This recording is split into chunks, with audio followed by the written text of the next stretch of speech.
Welcome to the 10th session of Art and Science of Eating. Sometime back, my ex student Gopi asked me two questions. One question was when I was discussing about the spiritual faiths, he asked when people pierce their own organs in the name of God and they worship. And at that time, I had postponed the question.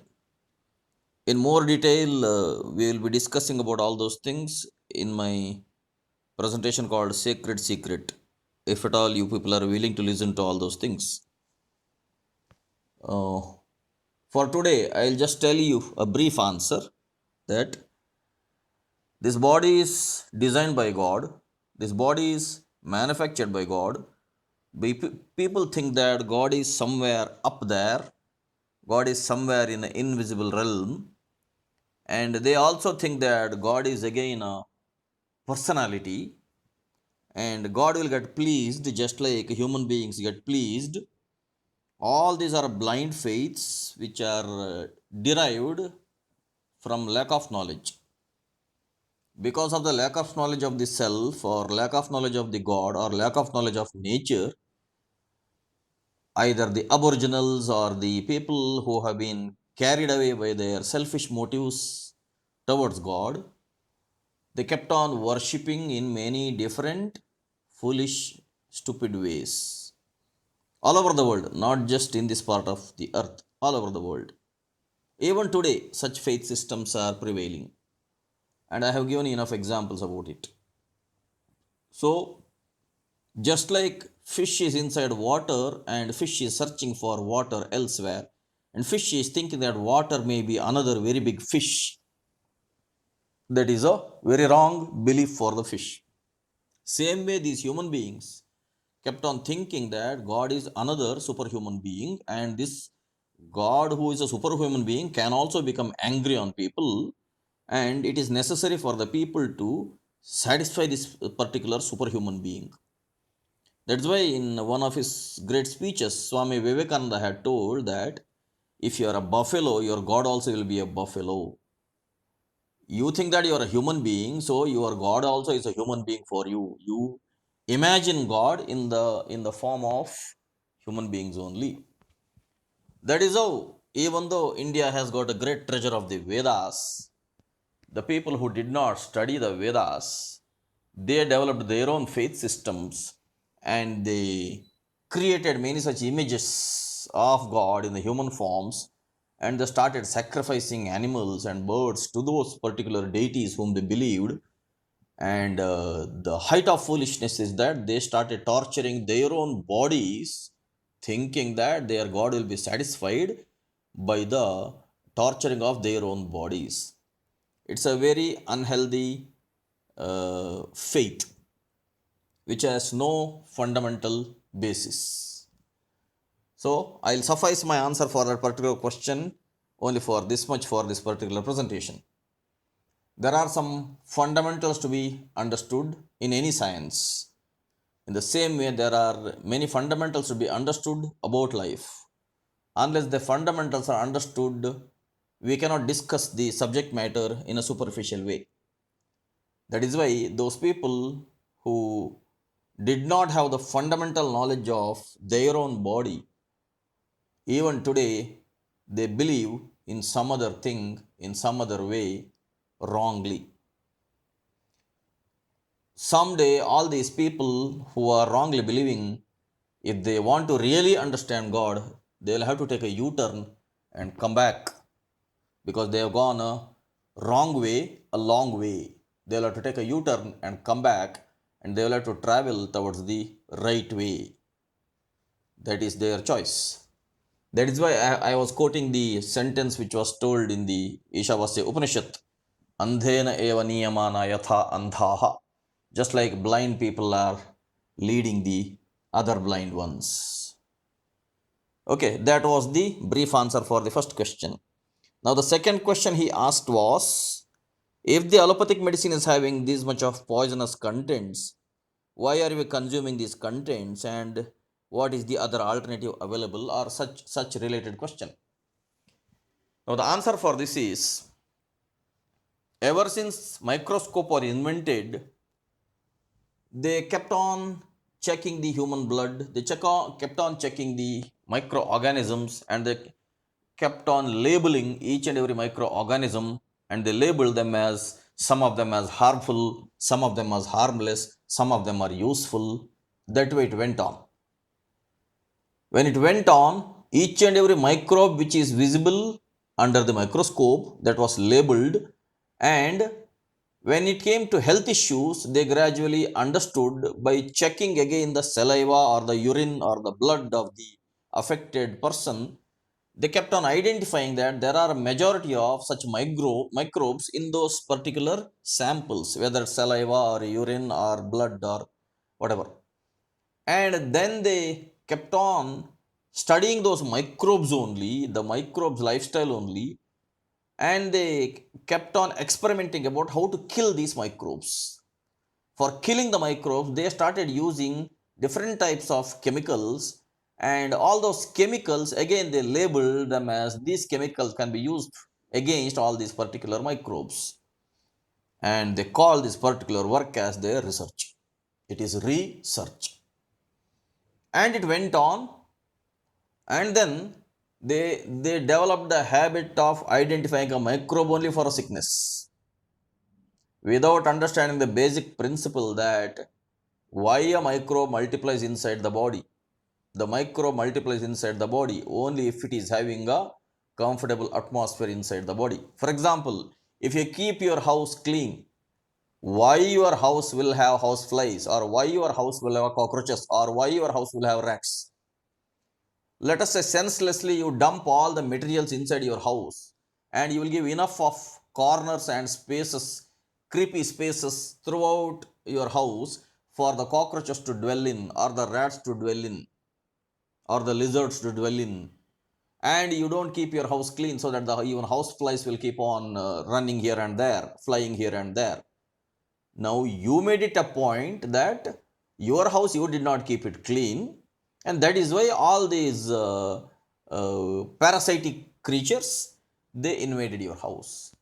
Now it is very foolish to think that for a housefly you will bring one some other chemical to kill, for a cockroach you will bring some other chemical to kill, for a rat you will bring some other chemical to kill, and you will keep on killing only these parasitic creatures one by one without actually cleansing your house.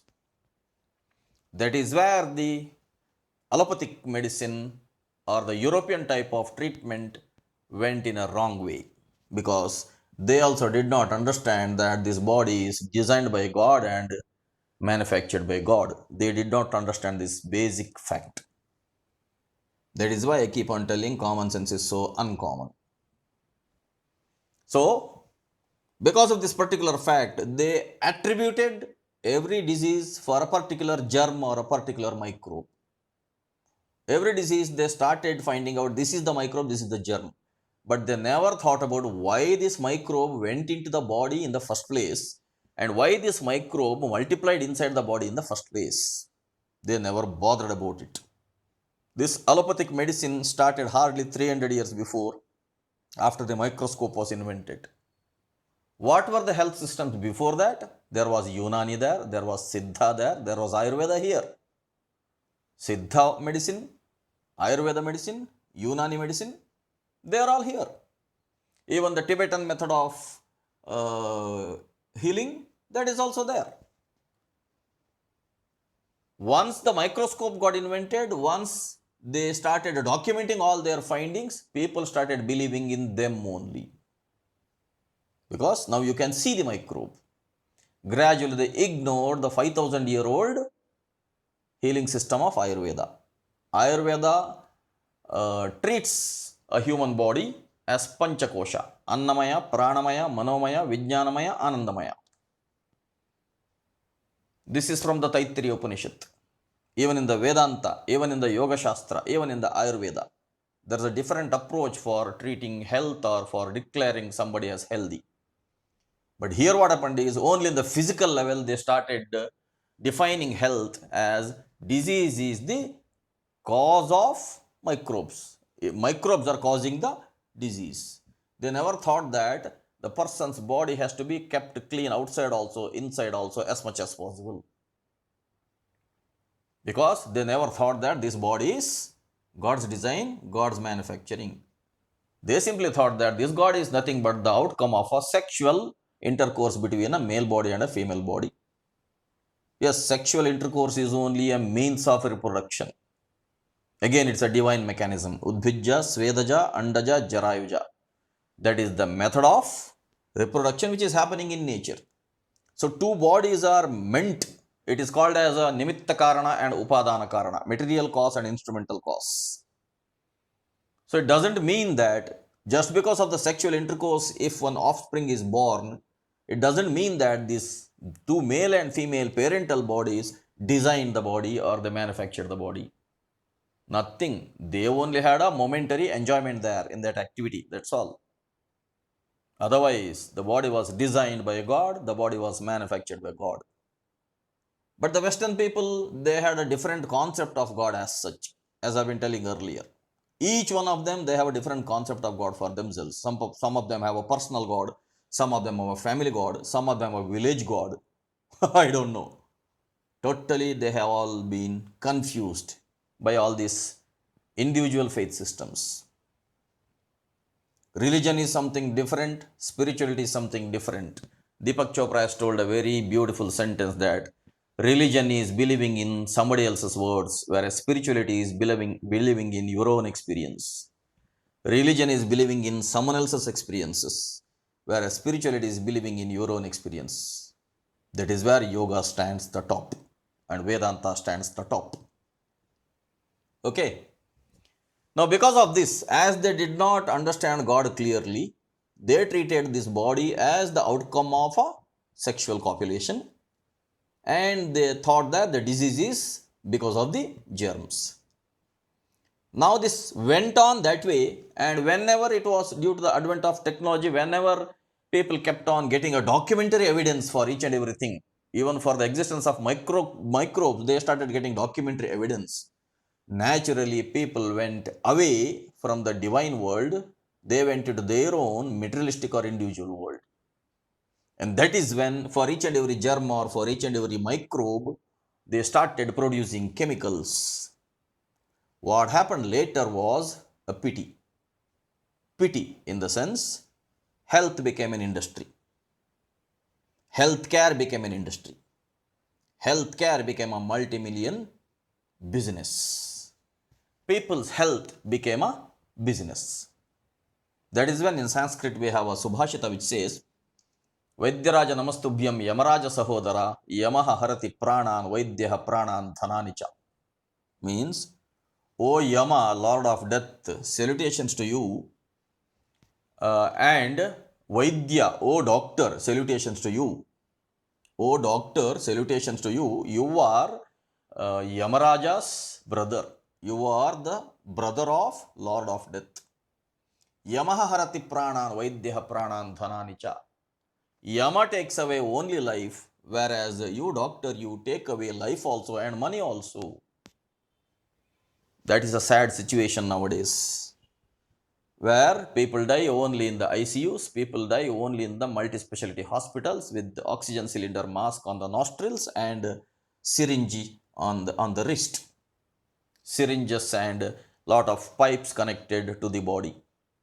But no one will keep you awake or alive that way, and it is futile or it is useless to keep you alive in a wretched place with lot of pipes and syringes and oxygen masks connected, and you keep trembling there for comfortable death also. People are not allowed to die a comfortable death also nowadays. That is a pity, because healthcare became an industry and insurance came into picture, where for healthcare now people go for insurance. That also became a big industry. Entertainment became an industry. Game became an industry. Game like cricket became a big industry. Entertainment cinema became a big industry. The pity of this century is that even yoga became an industry. That is the pity. But In my tradition, whatever I follow, whatever my guru followed, whatever his guru followed, whatever his guru followed, in the whole of tradition, they never made yoga as an industry. I have decided that whatever may come, I will not make my teachings as a commercial activity. My style is this only. I follow the Gurukula system, whether people like it or not, but I cannot devalue something which is invaluable. But the pity is that people who became a scapegoat for all these industries, they only keep on asking me these questions. I get all these questions. Why I get all these questions? Because you people have become the scapegoats for this particular system where it is your birthright to be healthy, whereas your health is wrongly defined by the modern system, and because you believe the modern system, that is where you have a lot of confusions. Okay. Now the answer to that is, answer to your question is this only. You believed that in the allopathic system, for every disease there is a cure, there is a medicine. But look at the irony, look at the fun now. For the particular pandemic which is affecting the whole earth, there is no medicine, there is no cure. In fact, for this particular pandemic, let us say you get a cough, you get a cold, you get a fever. Until 8 days, there is no use even if you're going for a test. Within 8 days, normally this fever also will come down. This is not told by Aravinda, this is told by Dr. Devi Prasad Shetty, one of the famous surgeons in Bangalore city. He has told, within 8 days, if you have enough immunity in the body, that fever will come down, you will survive. Just like other viral fevers you overcome, or a common cold also you will overcome after a few days. Same way for this pandemic also. Let us say after 8 days, if the fever persists, then only it is necessary for you to go for a test now. Even after that, let us say you are diagnosed as positive for this particular pandemic, only 2.5% people have died till now in India. That too, people who already had multiple diseases, they had a lack of immunity in their body, especially aged people, they were affected. So, the only solution for all these things is to build up immunity in the body. The only way to keep your house clean is not to give a chance for cockroaches or rats or houseflies or lizards to multiply. It is not that you take a spray for each and every one, keep on spraying the whole day, and ultimately all that spray will be there in the air and you will inhale the same spray and your health also will be affected. Same way is the effect of these medicines. These medicines are all poisonous. When you ingest all these poisonous medicines into the body for killing the microbes, in one way or the other, microbes also will be killed. On the other way, your healthy tissues, your healthy blood cells, healthy white blood cells also are going to be killed. That is why they have side effects. Our Yogavana Swami used to say one beautiful sentence that modern medicines have side effects, whereas herbal medicines have side benefits. Whatever you're seeing on the slide now, these are all herbal medicines. They have side benefits, not side effects. For example, this ginger, this turmeric, and this kalmensu, what do you call in English? I don't recall suddenly all the names for this. And this cloves, and this jeera, cumin seeds. All these are basically antiviral. Yeah, for this kalmensu, it is black pepper. All these items basically are antibacterial, antiviral. In the sense, these will prevent the multiplication of germs access. These will not allow the internal organs or the blood to decay. These items will prevent the decaying of the food matter or the feces, or maybe even in the blood, if there are fat molecules, they are going to be destroyed by these items. So this is the wisdom of the ancient seers, where they found out that if this body should not be affected by diseases, then the inside of the body also has to be kept clean. That is the only solution. Otherwise, there will be no solutions. Even for a common cold is also a virus. Even a viral fever is also a virus. There is no point in taking antibiotics for that also. There is no point in taking painkillers for that also. There's no point. Because you will have to gradually develop immunity within your body. Somehow your body has to fight against these germs. That is the only way. If people do not understand this, they will keep on taking those poisonous chemicals into their body, and gradually after a few years, they will not have any immunity in their body. Body will be full of those poisonous chemicals only. And then they cannot say that I did not know. The primary responsibility of every educated person is to understand his own body, her own body. There is no point in going all the way to moon and finding out whether there is water on the moon. It is common sense to maintain good cleaning water on this earth. There is no pointing in spending millions of millions in the name of research for space. It is common sense to keep this space on earth clean. So it is the primary responsibility of every educated human being to understand their own health, their own body. Otherwise, there is no point in getting educated. Again, Swami Vivekananda had told that education is a process of bringing out the hidden abilities which are there present in the human beings. That was supposed to be the purpose of education. The purpose of education is not to just earn degrees and keep on earning money and spending money and getting a job and again earning money, spending money. That was not the purpose of education. Unfortunately, education also became an industry. Anything and everything became an industry on this earth because vitamin M became much more prominent than all other vitamins. The whole and sole purpose of human beings is to earn money.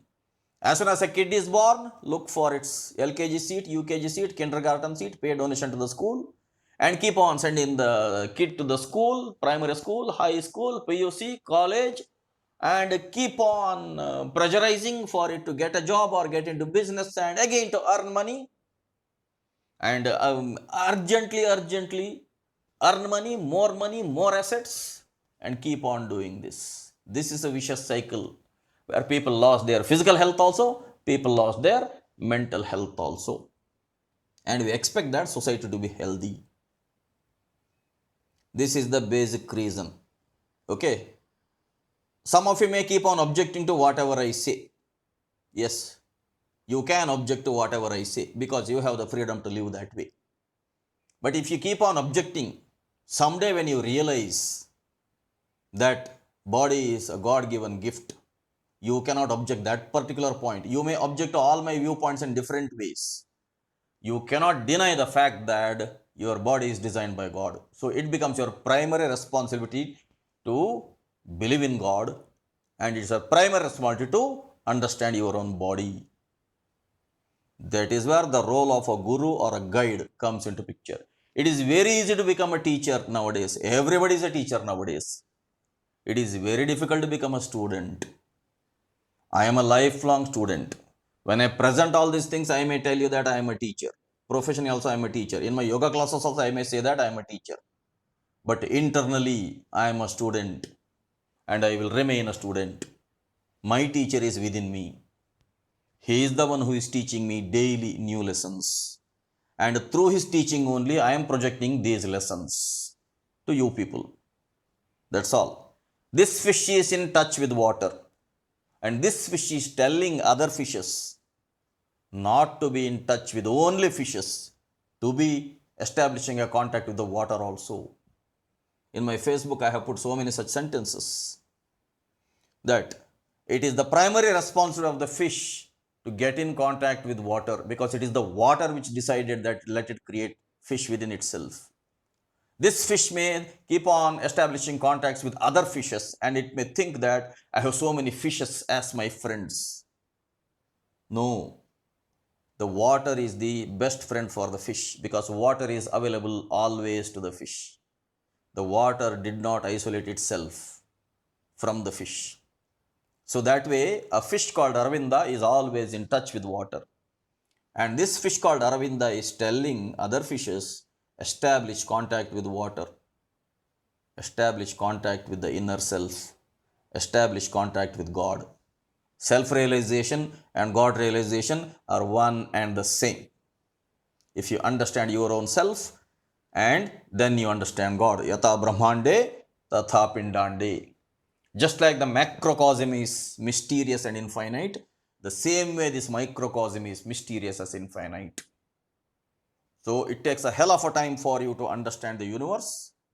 It may take a hell of a time for you to understand your own body. So, my dear friends, don't keep on asking me stupid questions. Become intellectuals. If you have faith in my words, you will live a virtuous life.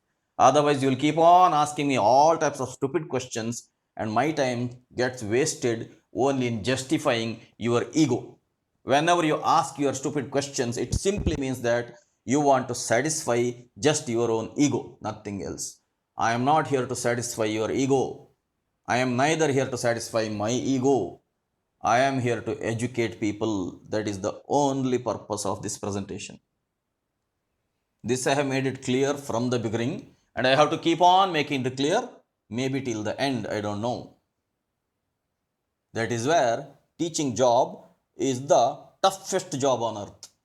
Compared to all other jobs, teaching job is the toughest job on earth. Where I have told you the story of that person who went for learning martial arts with the Chinese master. If you understand that, then whose time is wasted, you have to think. It is not the teacher's time which is being wasted. It is the student's time which is being wasted. So this way, people have gone much far away from the natural life or the divine life. Now they have to take a U-turn and they have to come back. That is the only solution they have.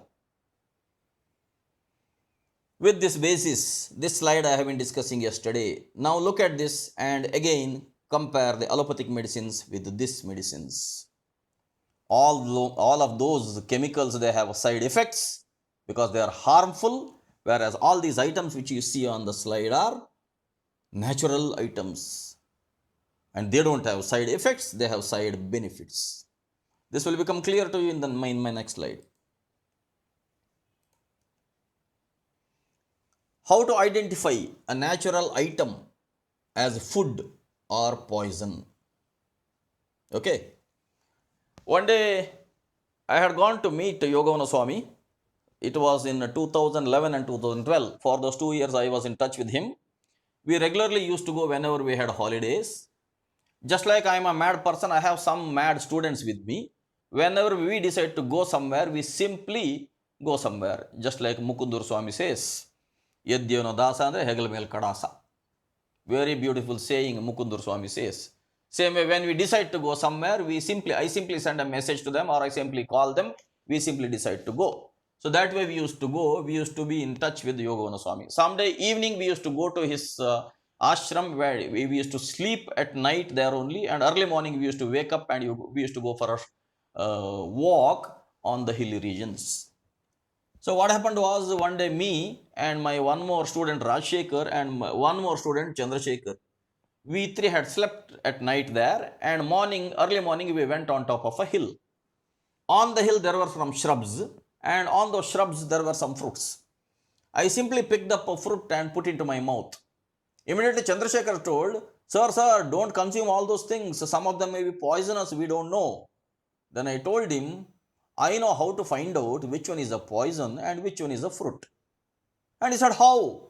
Then I said, I'll put it into the mouth and I'll first taste it. I'll not swallow it. If it is tasting pleasant, then it is a good fruit. I'll consume it.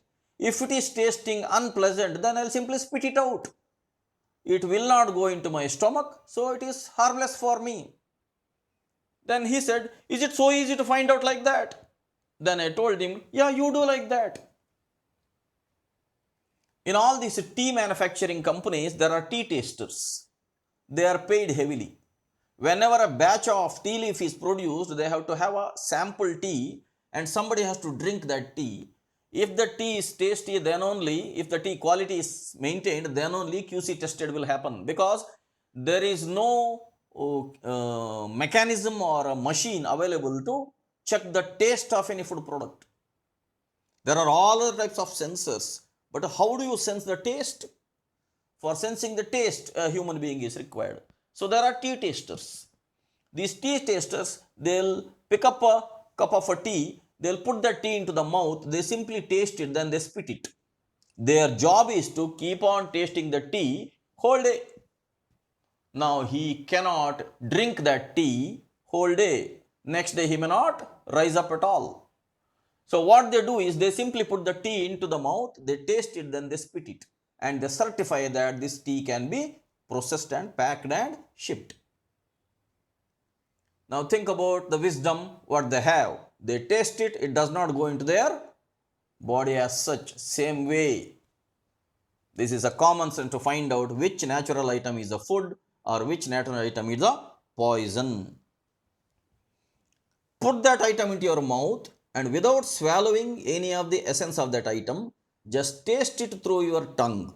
If you feel pleasant, that is the signal the body gives you to swallow, and it indicates that the particular item is a food article. For example, sweet potato versus ginger. Let us say you simply pick up a sweet potato normally, uncooked raw sweet potato, you pick up, you simply put it into the mouth and bite it, and then you will feel pleasantness and you want to consume it or you want to swallow it. Same way, if you put a ginger into your mouth directly, you cannot swallow it. Ginger is highly astringent and pungent also to some extent. You cannot. So immediately you will come to know both are natural items now. Sweet potato is also natural available on earth. Ginger is also natural available on earth. One is a tuber and one is a rhizome. These I had showed you already in my previous slides. Now if you want to know which one is your food item or which one should not be your food item, now you are very clear here that sweet potato is your food item and ginger is not your food item. Ginger you cannot consume as a food. Sweet potato you can consume as your food.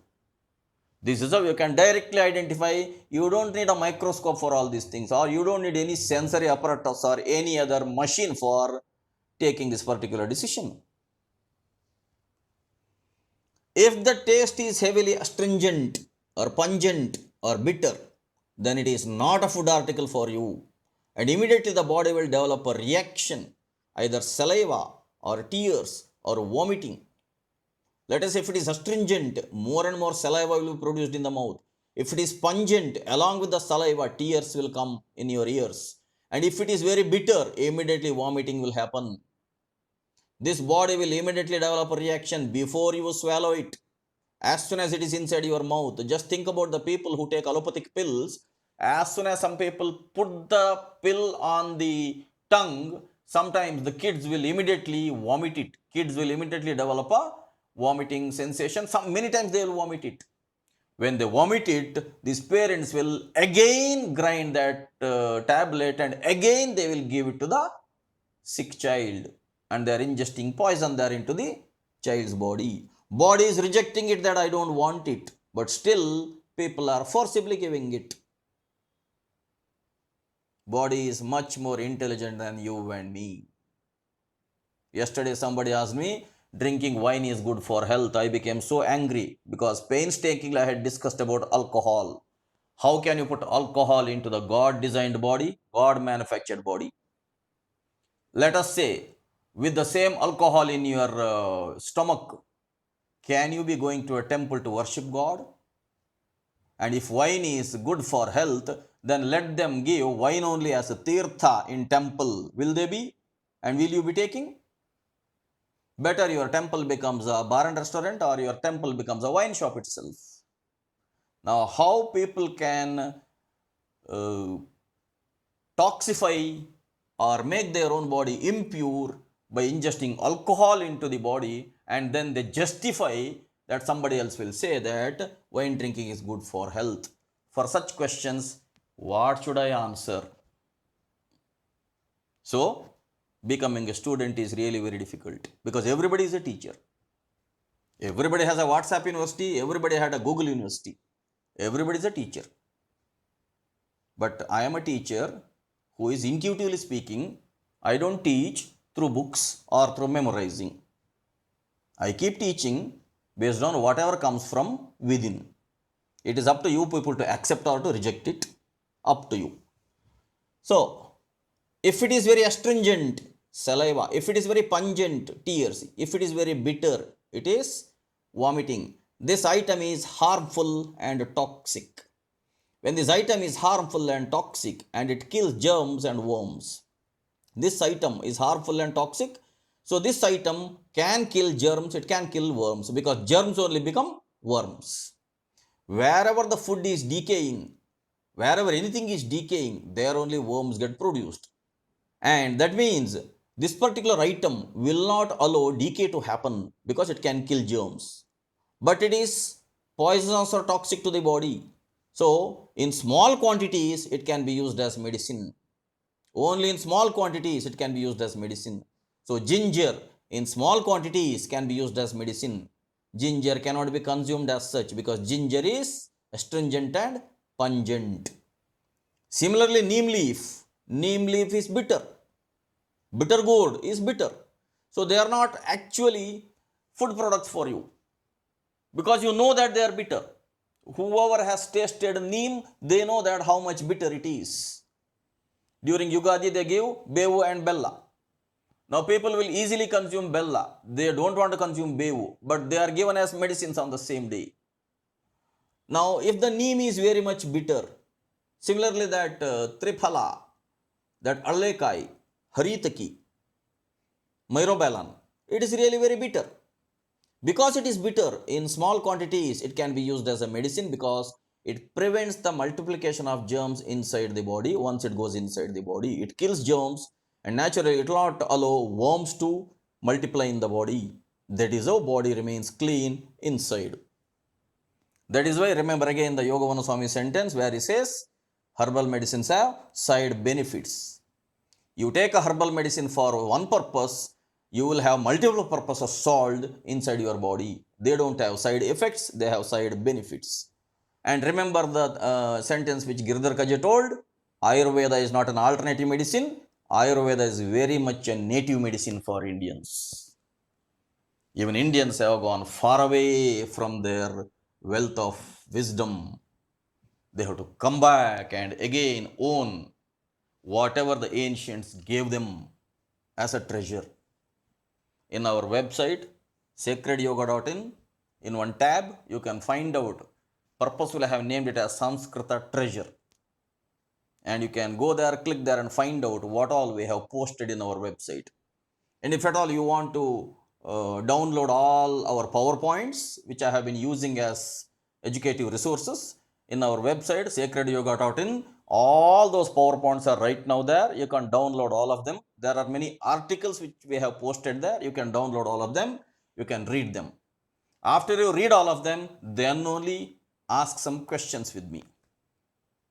Otherwise, first become well educated, well informed, then let us have a discussion. Otherwise, you are not a quiz master and I'm not your quiz scapegoat that you keep on throwing questions at me. I keep on answering all your types of questions. My purpose is not that. Okay. Next. All the birds and animals instinctively decide whether a particular natural item is food or not just by smelling and tasting. They are not aware of any botany or zoology. Now think whether human beings are intelligent or whether birds and animals are intelligent. All the birds and animals instinctively they decide. A dog will simply sniff something. If you keep a peg of whiskey in front of a dog, it will simply sniff. It will not taste it. You keep it in front of a cat also, it will simply sniff. It will not taste it. Just by the smell, it will come to know this is not a food for me. Such dirty liquid on a daily basis, people drink and they justify their drinking habit. That means tell me who is intelligent? Whether birds and animals are intelligent or human beings are intelligent. All the birds and animals instinctively decide whether a particular natural item is a food or not. Just for example, keep a Mysore Pak piece in front of the cat and find out whether it will eat it. I have tried it. It has not eaten it. You know why? As soon as it smells the Mysore Pak, it smells a lot of ghee content. When it smells a lot of ghee content, instinctively it decides there is a lot of fat there, let me not consume it. This I have personally experimented. So, they instinctively decide a particular item whether it's a food or not just by smelling, and even if they taste it. Sometimes I have experimented with the dogs also. Sometimes our house had many dogs. All these dogs, whenever we put some item, let us say, artificial item or a synthesized item. It is not a natural food item. The humans have artificially created many complicated food items. Let us say I put that particular item to the dog, it will taste it also. Later, it will simply spit it out. Because after tasting, it thinks that this is not a food for me. That is how God designed them. So these birds and animals, they are not aware of any botany or they are not of any zoology. They have not studied biology in any other way. Still, they decide which one is the food for them, which one is a poison for them. Human being thinks that body belongs to him only, and whatever he wants to do with the body, he can do with the body. That is part of karma.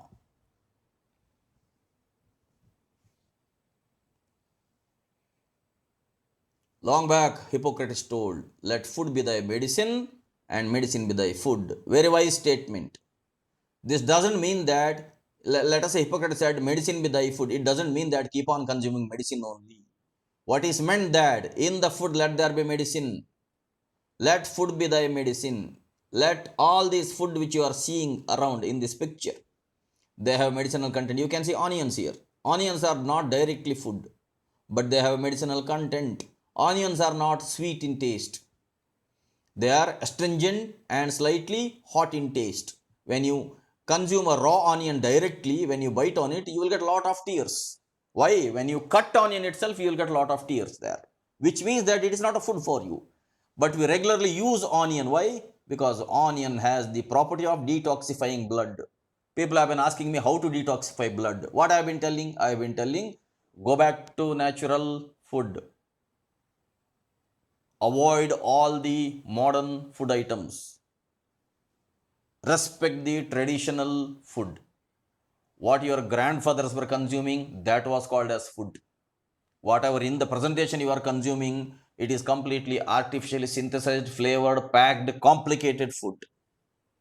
So become as much as possible natural. That was my point from the beginning. So if you have to detoxify blood, go back to natural resources. So in this particular picture, you can see onion. And you can see fruits here. You can see many fruits here. You can see all these cabbages and broccoli and all these things here. Carrots you can see. Cucumbers you can see. So there is a food there. There is a medicine here. You can see some red chilies also here. That means there is a fruit there you can see. All these apples you can see. So medicinal content is there with the food. So let food be thy medicine and medicine also be thy food. Don't hesitate to consume onions. Don't hesitate to consume red chilies. No green chilies, I have already told you. Red chilies, partly they are blood purifiers, and onions, they are blood purifiers. So along with the food, let there be medicine daily, and along with the medicine, let there be food daily. This will prevent the decay inside the body. This I keep on repeating again and again and again. ಒಂದು ಹಂತದವರೆಗೂ ದೇಹ ಬೆಳೆಯುತ್ತೆ, ಅದಾದ ನಂತರ ದೇಹ ಕೊಳೆಯುತ್ತೆ. I keep on telling this again and again and again. Better you understand.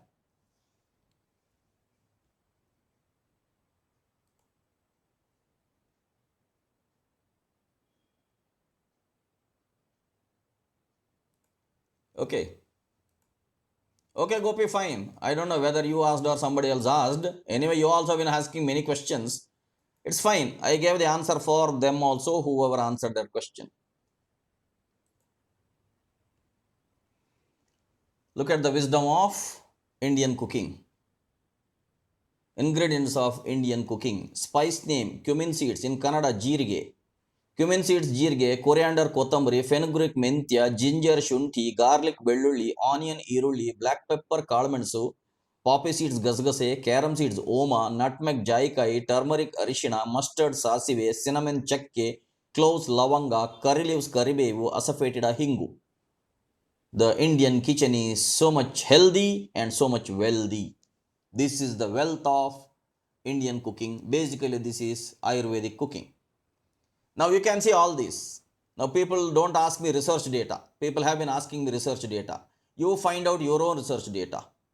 If you want to know research data, go to that beautiful website easyayurveda.com. That is a treasure which Dr. Janardhan V. Hebbar painstakingly prepared a lot of content, English content, and he has put all of that as a free reading for all the people who want to learn about health and Ayurveda. Very beautiful website called easyayurveda.com. You can visit that website. All the information, authentic information, whatever you want, it is there in that, along with the Sanskrita shlokas of the particular textbooks of Ayurveda. You can find out. So, cumin seeds, antioxidant, anti-flatulent. If in the cooking, in the kitchen, if cumin seeds are regularly used, they are actually used. They are anti-flatulent, means they will prevent the gas formation inside the stomach. What do you mean by antioxidant? In general, we inhale oxygen. Whatever air we inhale, out of that air, 21% is oxygen. Now this oxygen will go into the bloodstream and the hemoglobin will absorb this O2. And at the same time, whatever food we eat, its nutrients also get absorbed into the bloodstream, and that nutrients also go into the red blood cell. Sometimes what happens is, if there are some harmful materials in our food, when they go into the bloodstream, this O2 will become O and O. Oxygen is a molecule with the two atoms. Now, because of some harmful effect of some toxins which are present in the food, oxygen molecule becomes two oxygen atoms. These two oxygen atoms are highly unstable atoms, and these highly unstable atoms can cause corrosion within. Now, somehow, some other material is required to make these two separate oxygen atoms to combine together and to become O2. That is when they are called as antioxidants. Okay. In the modern terminology, antioxidant is used, but in the ancient wisdom, I don't know how Charaka or Sushruta or Vagbhata, I don't know how they understood all these things. In the ancient text itself, they prescribed that cumin seeds and coriander seeds have to be a regular part of cooking. In Ayurveda, they don't have a term called antioxidant, but with the modern research, they have proved that cumin seeds and coriander both are antioxidants. Along with that, coriander is antibacterial and it is anti-inflammatory. If there is a internal wound, if there is an internal swelling happening, then coriander will pacify that wound. That is why it is anti-inflammatory. Similarly, fenugreek is anti-inflammatory. It improves digestion. Ginger is antibacterial, antioxidant, anti-inflammatory. You can go on like this. Garlic, antioxidant, antifungal, antiviral, antibacterial. Onion is anti-inflammatory, anti-carcinogenic. Anti-carcinogenic. Onion prevents cancer. Cancer is a uncontrolled multiplication of cells because they go into a panic condition. When they go into a panic condition, they are afraid that something is wrong happening. They suddenly go into an exponential multiplication in the body. Now, onion prevents such unhealthy multiplication. And black pepper is antibacterial, antioxidant, anti-inflammatory. Poppy seeds prevent ulcers, relieves constipation. Carom seeds, anti-inflammatory, improves digestion. Nutmeg relieves pain, relieves indigestion. Turmeric is antioxidant, anti-inflammatory, anti-carcinogenic. Near Nelbangla, there is one factory where they take out the extract of turmeric, that is called curcumin. And that curcumin, they pack it in small capsules and they export it. And it is proven that turmeric works like anti-carcinogenic. They have proved that now turmeric can fight cancer, it can prevent cancer. They have proved it. Mustard seeds, anti-inflammatory. This also prevents cancer, relieves constipation. Cinnamon, antifungal, antibacterial, antiviral, anti-carcinogenic. Cloves, antioxidant, antiseptic, anti-inflammatory, anti-flatulent. Curry leaves, anti-diabetic. See, anti-diabetic. Using curry leaves in our regular food is very much important because they came to know more and more of sweet meat, more and more of carbohydrate intake, it is going to increase the glucose level in the blood. So if there has to be a reduction of the glucose level in the blood, something opposite to that should go into the bloodstream. So naturally, neem leaf, curry leaf, they help that way. Using curry leaves is a regular practice in the Indian cooking, especially South Indian cooking. They are anti-diabetic, antioxidant, antimicrobial, anti-inflammatory. Lastly, asafoetida. It's a plant origin, antispasmodic, anti-inflammatory, antioxidant, and anti-flatulent.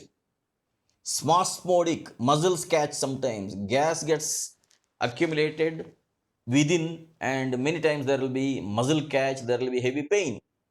Now, asafoetida will help it. That's why I've been telling you, when you season a buttermilk, it is in general we have to use asafoetida. I should tell you a particular cooking style of Madhva Brahmins or Udupi Brahmins. They compulsorily use asafoetida for their rasam. And if at all, once you taste the rasam of any Udupi Brahmin or Madhva Brahmin, you will never forget the taste of the rasam lifelong. It will be so tasty. In general, it looks like a very thin liquid, reddish brown, very thin liquid. But once you consume it along with the rice, you will wonder what is this made up of. That is where they season it with asafoetida. Without asafoetida, there will be no rasam of Udupi Brahmins. Now, this is the treasure of Indian kitchen. This is the real treasure of Indian kitchen, not your microwave oven, not your triple door or double door fridge. Don't confuse that. If you have an exhaust there, if you have a microwave oven there, and if you have a double door fridge there, your kitchen is having all modern equipment and your kitchen is wealthy. Sorry. Your kitchen is wealthy if it contains all these items, and if you use them regularly, then only your kitchen is wealthy, your body is healthy. This blueprint for cooking was given by the saints of Ayurveda itself.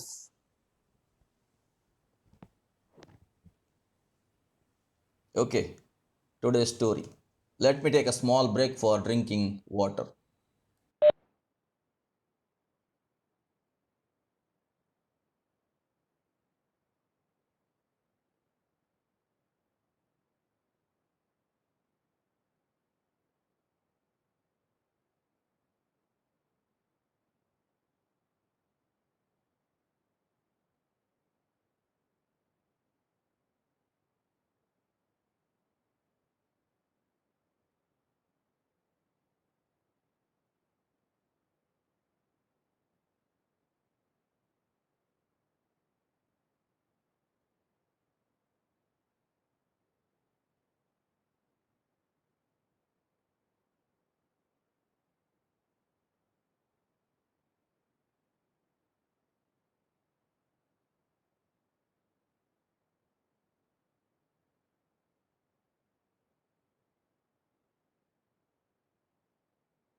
Okay, today's story. In a shop, a shopkeeper had many items inside the shop, and a lot of bottles were stuck there. All these bottles had some had pickles, and some had honey, and some had oils. What happened was, suddenly from one honey bottle, one drop of honey fell down. It fell down on the ground, and this shopkeeper saw that, and he thought that later on he will wipe it out because he was busy attending to his customers needs. So he thought that honey had trickled down, and he thought, let me clean it later. After some time, one housefly came there. Housefly went all the way to the honey, and it started tasting the honey, but the housefly could not get away with the honey. It was stuck with the honey itself. And when the housefly was stuck with the honey, shopkeeper saw that. And shopkeeper thought, let the housefly also be there. Anyhow, it is going to die there only because it cannot escape now. Now there was a lizard in the shop. That lizard came for consuming the housefly now. And he had his own cat in the shop. The cat saw the lizard coming here. Cat immediately rushed to catch the lizard now. When the cat was rushing to catch the lizard, there was a neighbor's dog in front of his shop. That neighbor's dog saw the cat running, and the dog came inside the shop to catch the cat.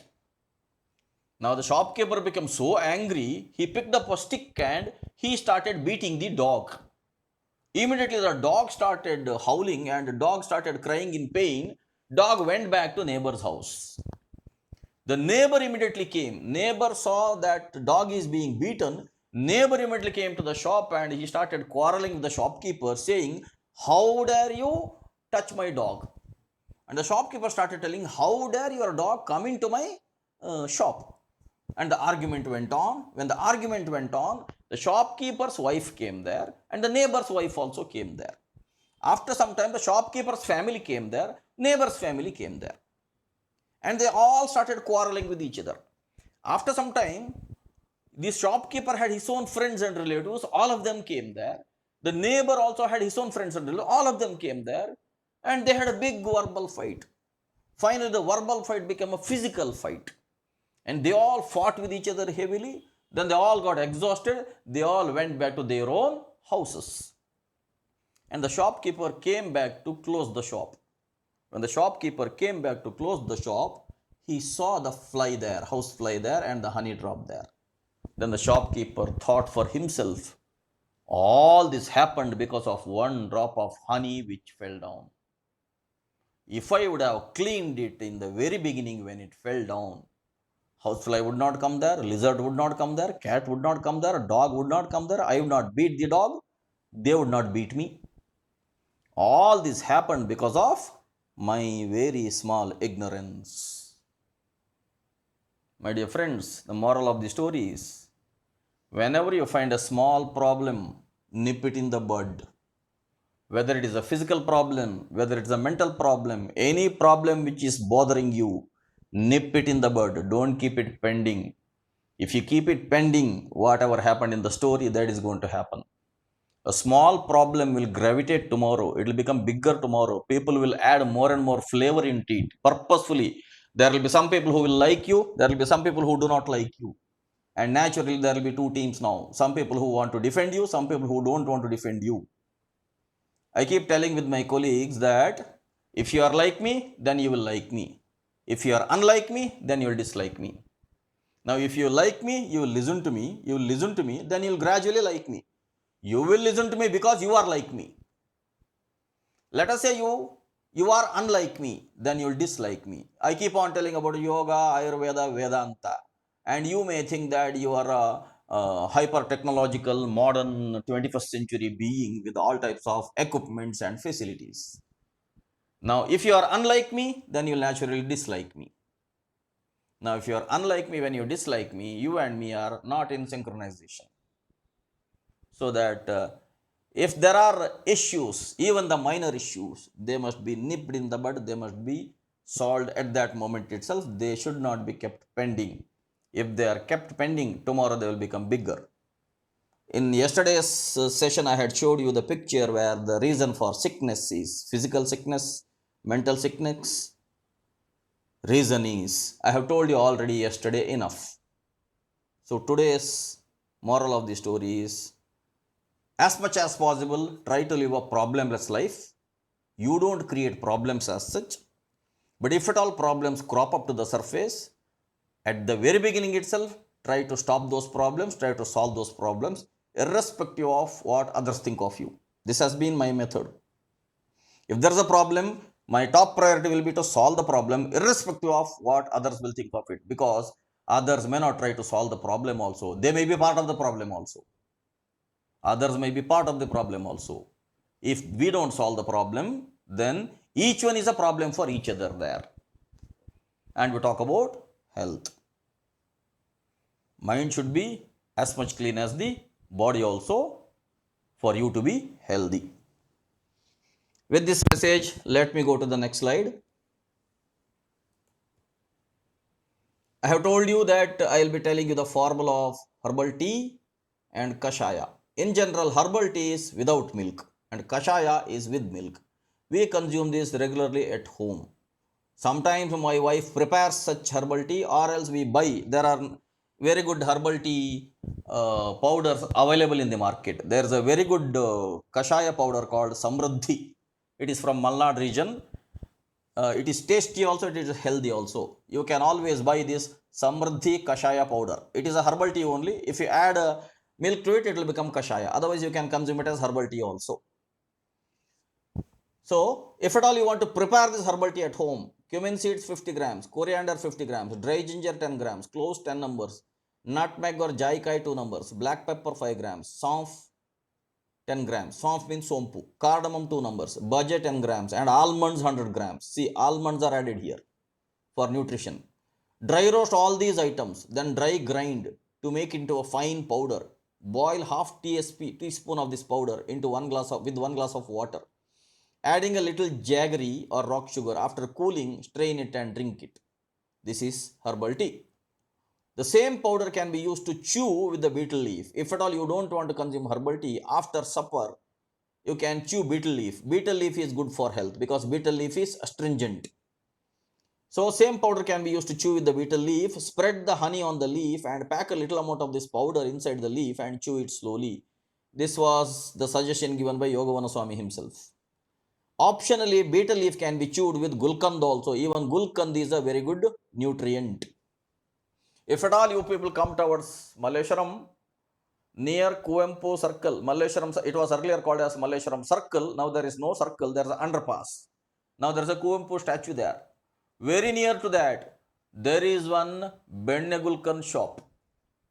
When you come to Malleshwaram, definitely visit that particular shop. It is a small shop, but he gives gulkan there with butter and with banana. Very tasty, delicious gulkan, good for health also.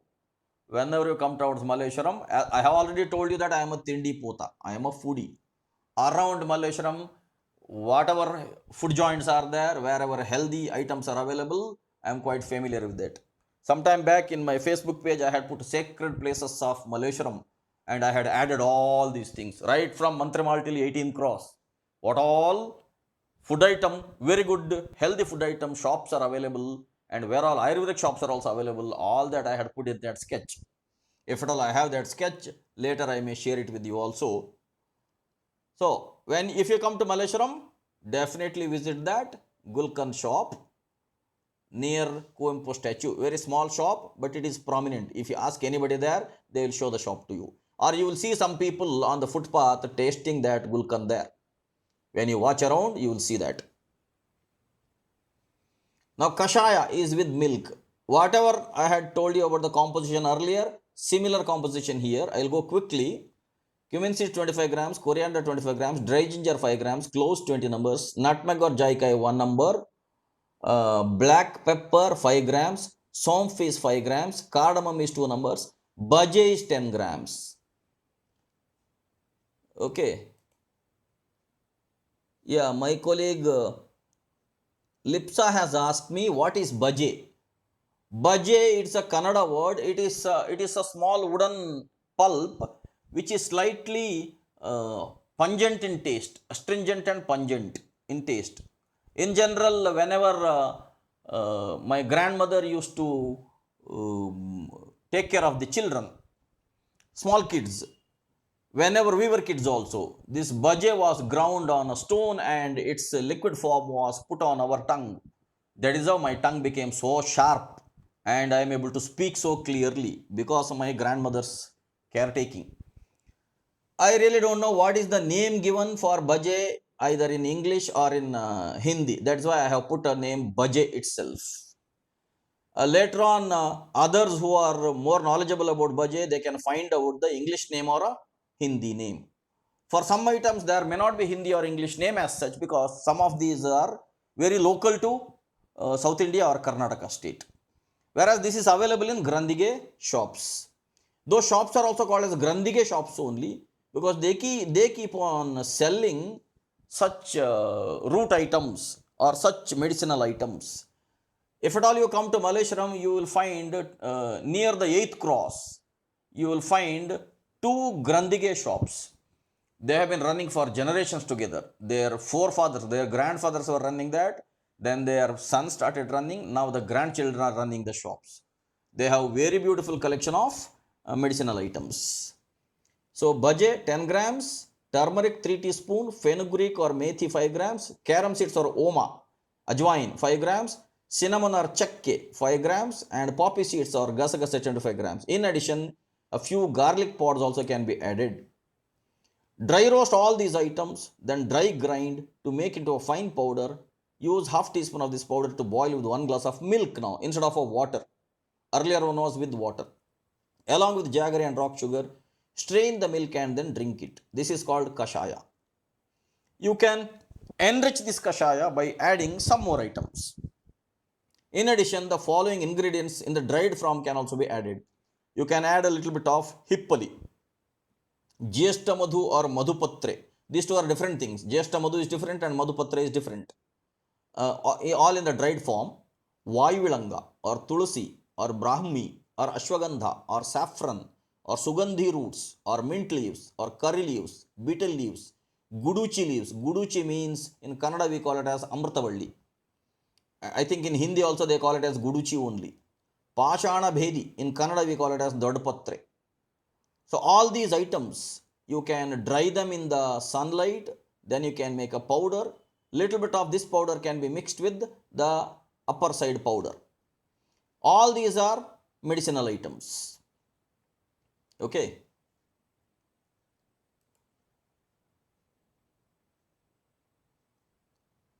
Fine. I will go to the next slide now.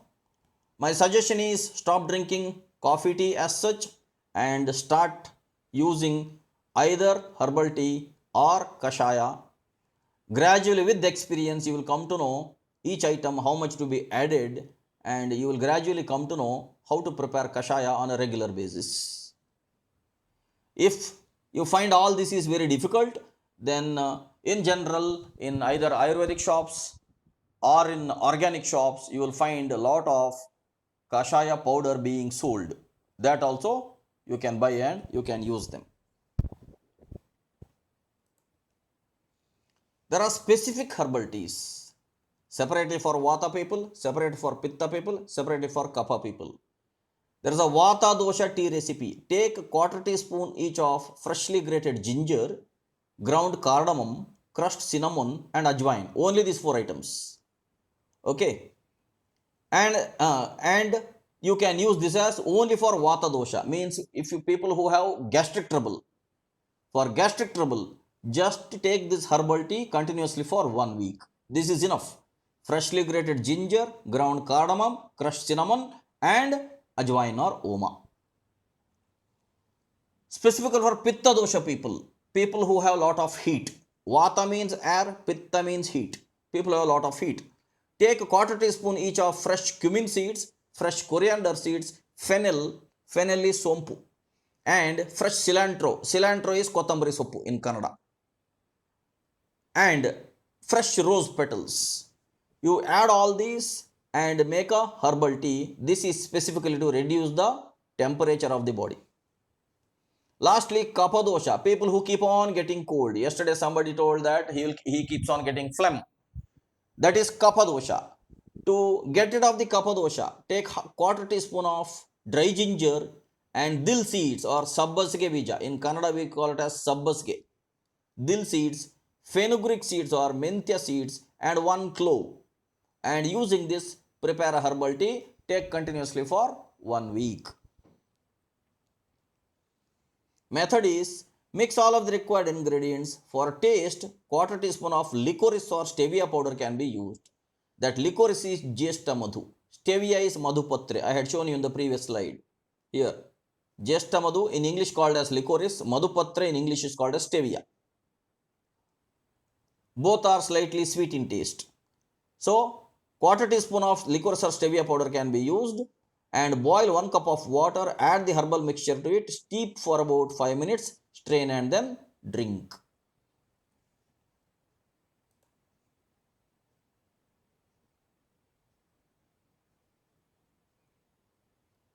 Okay.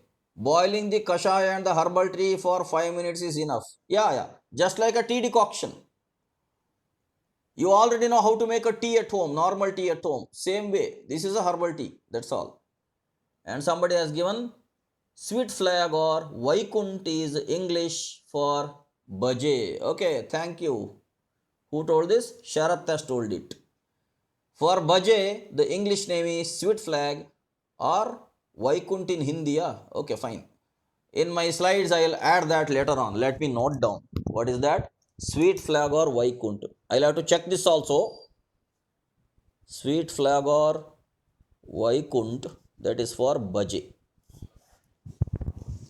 And my today's story was honey and fly and lizard and cat and dog. I have told you the 14th story today.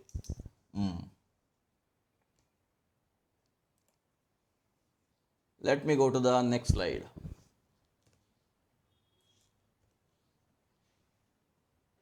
I'll discuss Ayurveda to some extent again. The body has three things, namely Ojas, Tejas, and Prana. In your food, there is something called Ojas. That food will gradually get burnt inside. Any food which you consume, that will be digested. When it is digested, it will be burnt inside and it will increase the or maintain the heat of the body. When it is maintaining the heat of the body, that is called Tejas. Your body will have some get up or your body will have some brightness. Tejas in general means brightness. So, your food should have initially Ojas. If the food is having Ojas, then only that Ojas will get converted into Tejas. And the excessive Tejas will gradually become Prana. It is the Prana which is keeping the body alive. But this Prana is invisible. For the normal eyesight, Prana is invisible. But Prana can be measured through a method called Kirlian photography. One Russian scientist called Kirlian and later on a new scientist called Korotkov. They have worked a lot on measurement of this pranic energy itself, which the modern technical people are comfortably unaware of. Even in Bangalore, there are a lot of pranic healing centers. If at all you want to learn, in St. Mark's Road, there is one pranic healing center available where they regularly conduct workshops, Saturday and Sunday workshops for teaching pranic healing. And there are people who have one equipment called GDV, gas discharge visualization camera. I have one acquaintance known as Rama Devi. She stays in Mahalakshmi layout. She had invested money for having such research activity at her home by having this particular equipment, gas discharge visualization equipment, which Dr. Korotko developed. And there, if you go there, just by taking your fingers pranic measurement, they give a printout and a small booklet to you. There it will tell you the amount of prana which is present in your body along with the dimensions of your chakras. I'm not going to tell you now about chakras. Don't ask me such questions because it is discussed with the pranamaya kosha. Right now I'm discussing only food and health and physical body. Discussing prana, I have not really thought of discussing prana for the general public. You may not be able to understand many of these things as such unless you practice pranayama. If you keep on practicing pranayama, someday when you have real spiritual experiences, later on if I talk to you about prana, that makes sense. Otherwise, I have not thought of discussing about prana vidya to the general public. But the prana is the one which is keeping the body alive. For this prana, there is no equivalent word in English as such. They simply call it as life force. Whereas in Japanese term, they call it as ki. And in Chinese term, they call it as chi. Because through some means, this wisdom of India went to China. From China, it went to Japan. Through the lineage of Gautama Buddha. It went all the way. And they all know the secrets of this pranic healing. That is why in Japan, they have a system of healing called Reiki. And pranic healing was the method developed by one chemical engineer called Master Chowa Koksui. A very great contribution he has made to the world by systematizing a method of pranic healing where without touching the patient we will heal him.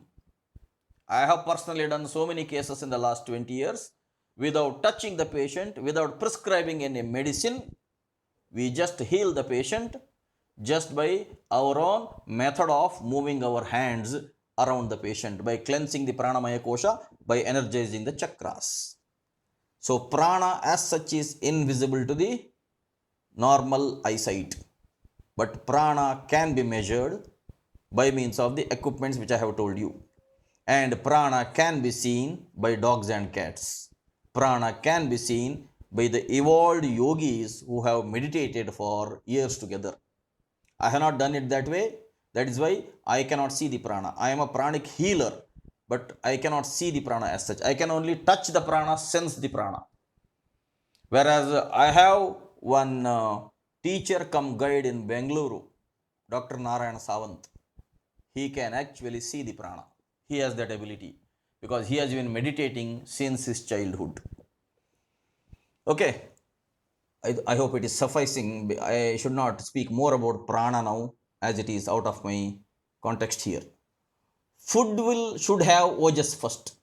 Only when the food will have ojas, that food will get digested properly.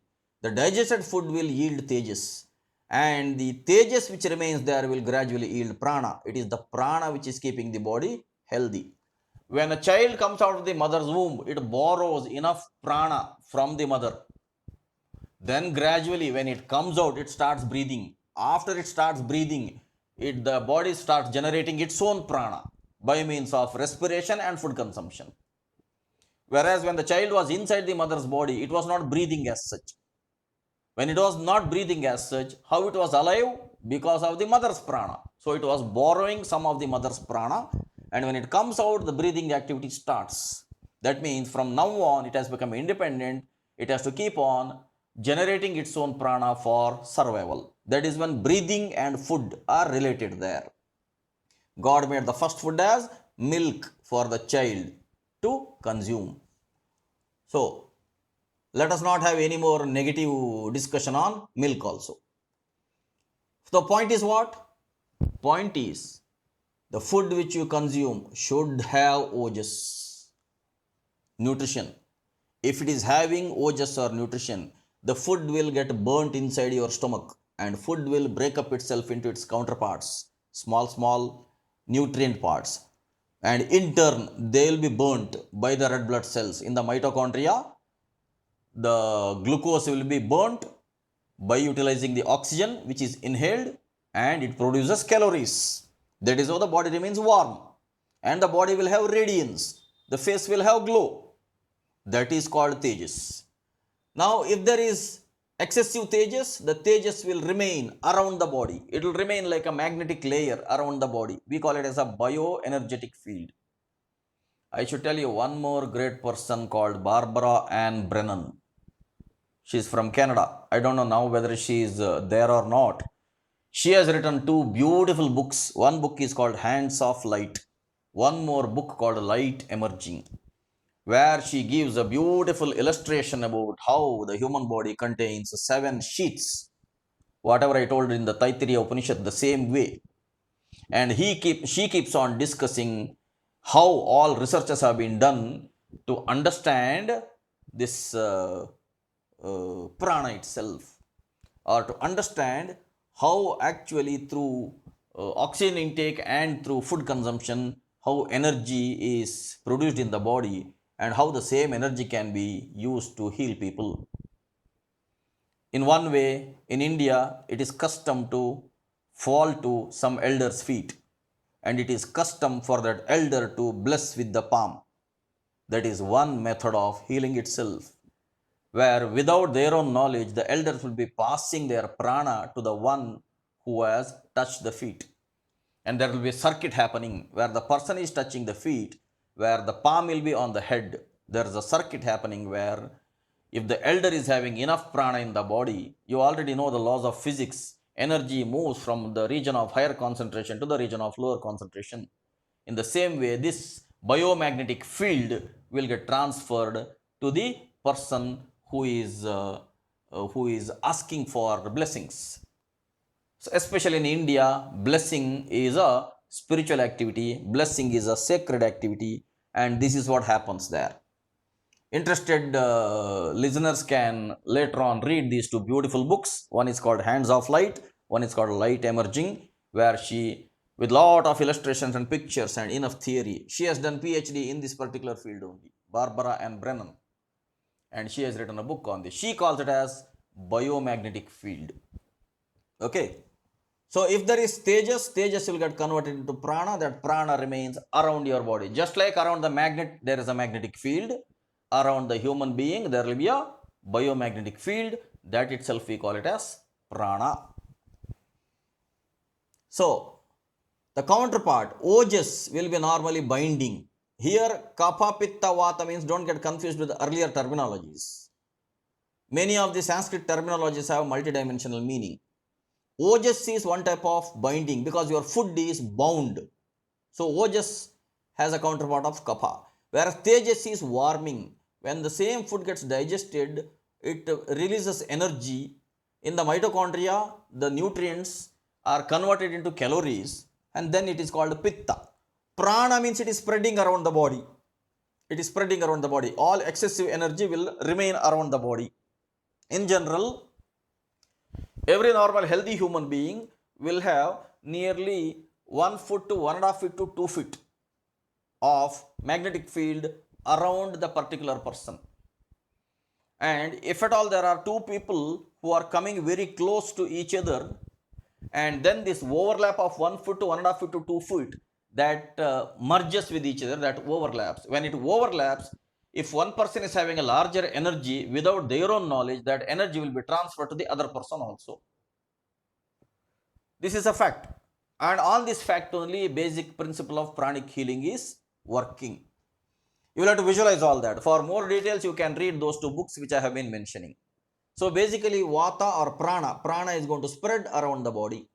In general, for healthy people, it will be 1.5 feet to 2 feet. For the people who keep on practicing pranayama, it can extend to 3 feet, 4 feet, 5 feet, 6 feet. In fact, in some of my yoga classes, I check all these things with some of my students. Or whenever I conduct pranic healing, I have to check the width of the chakras or the extent up to which the chakras have expanded from the physical body. That is how, if it is excess, we remove that excess energy. If it is depleted, we supply our own energy there. That is how we balance it. Again, I will not go into all those things. Interested people can go for those 2 days workshop. It is worth it. So basically, prana means spreading around. To tell you about, again, I keep saying that I don't want to discuss that subject, but I am inclined to speak more and more because I like speaking about all these metaphysical things. I just want to give you two examples. Normal human beings will have 1.5 feet to 2 feet. People who practice pranayama will have 3 feet, 4 feet, 5 feet, 6 feet, like that. During meditation, we can expand this prana to much larger distance. If a person is seriously meditating with the thought force control and with lot of energy conservation, then this particular prana can expand further. To give an example, in the Bible, one illustration comes where Jesus is surrounded by some other people, and when one old lady comes to have a sight of Jesus Christ, but is surrounded by all other people, somehow she wants to hold Jesus Christ. Jesus Christ was having a large robe, and that robe was on the ground also. Somehow this lady touches that particular robe. When she touches the particular robe, Jesus Christ immediately says that somebody is taking away the essence. My essence is flowing out. Which means Jesus Christ had enough prana in his body, and just because the lady touched his robe, there was a flow. Energy flows from the region of higher concentration to the region of lower concentration, just like air also moves, just like water also moves, just like oil also moves. That is a basic property of energy. So Jesus Christ immediately felt that somebody is taking away his essence, because she was having a depletion of energy where Jesus Christ was having a excess of energy.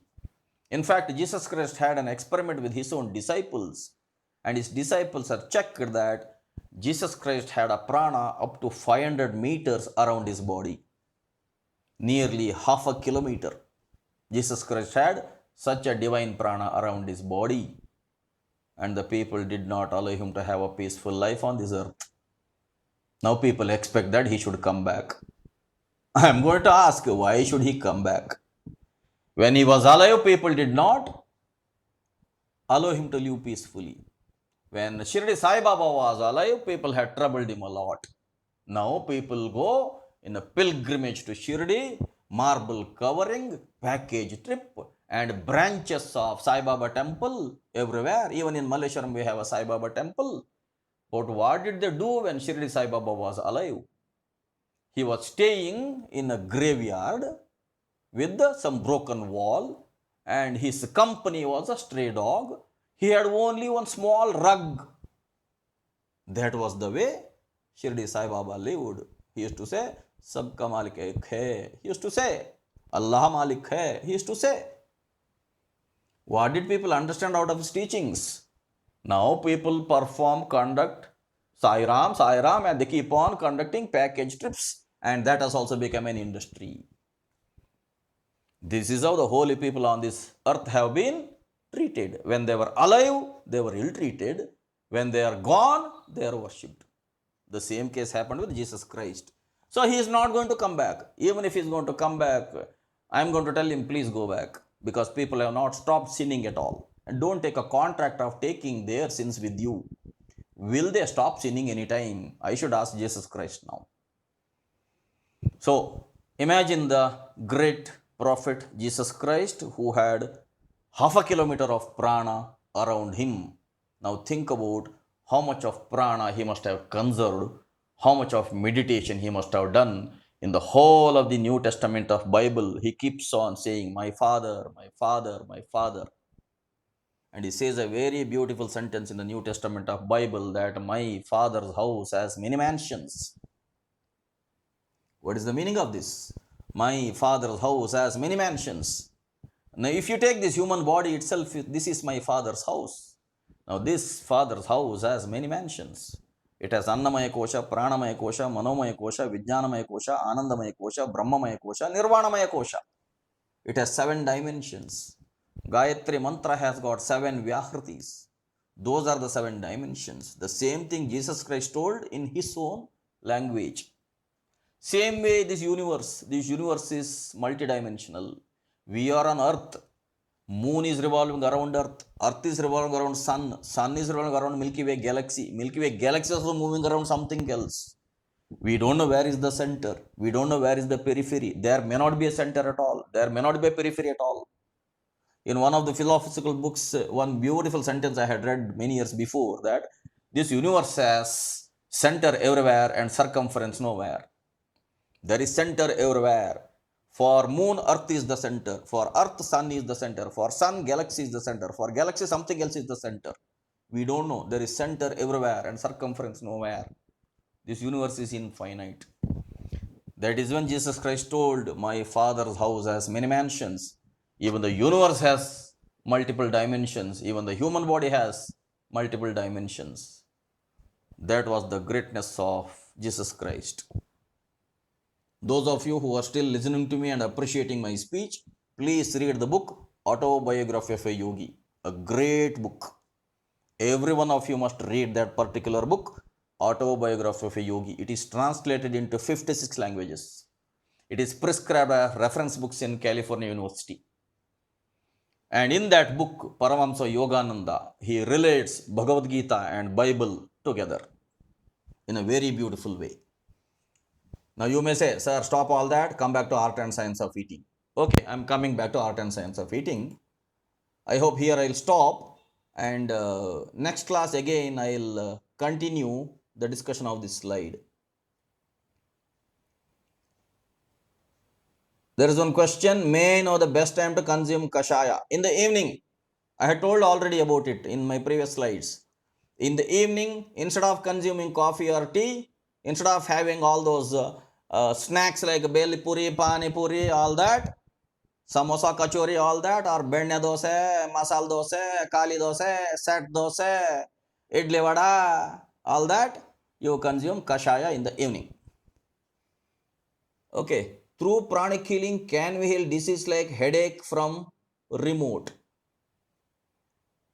Remote. It is possible, provided the person also is in the meditative state, the healer also in the meditative state. It is possible that the person should have 100% faith on the healer.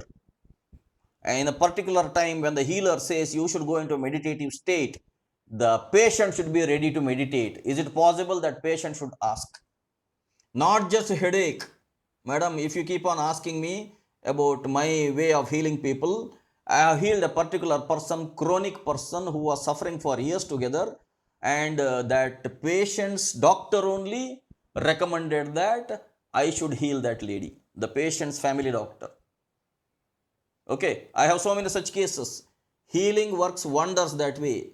But the problem is, healing is again temporary. Pranic healing is again temporary. What is the cause for headache? The cause for headache is lack of energy to the head.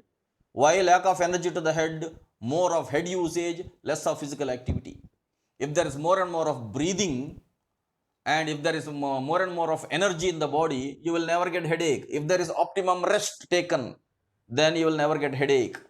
So headache is not actually a disease. Headache simply says that, head says that, give me rest, give me energy. So even if somebody does pranic healing, unless the lifestyle has changed, again you will get a headache after about 2 months once again. Pranic healing is not a permanent, it is temporary. Any medical therapy is not permanent, again it is temporary. Permanent is only lifestyle management. Okay. The pH value of vegetables and grains, will it remain same if it is cooked? No. The pH value of vegetables and grains will not remain same if it is cooked. That is why I was discussing about raw. And I was telling that cooking is unnatural. As much as possible, they should not be boiled heavily. Once they are boiled, they lose their nutrients also. That is my answer. That is why I have told 50% of your food should be fruits only. Please recall whatever I have told earlier. Okay, with this I'll conclude today's session. It is already 9:05. Tomorrow I'll try to wind up. Not tomorrow. Tomorrow is Sunday. Monday I'll try to wind up if possible. I don't think I can wind up on Monday because my next slides are discussing the heart and the last slides are discussing the Chavanaprasha. So there also I don't want to hurry up just like that. So maybe Tuesday we will be concluding our sessions. Today is 10th session, 11th and 12th. So by Tuesday I will be concluding the sessions as such. Okay, take care. Bye bye. We shall meet again on Monday evening.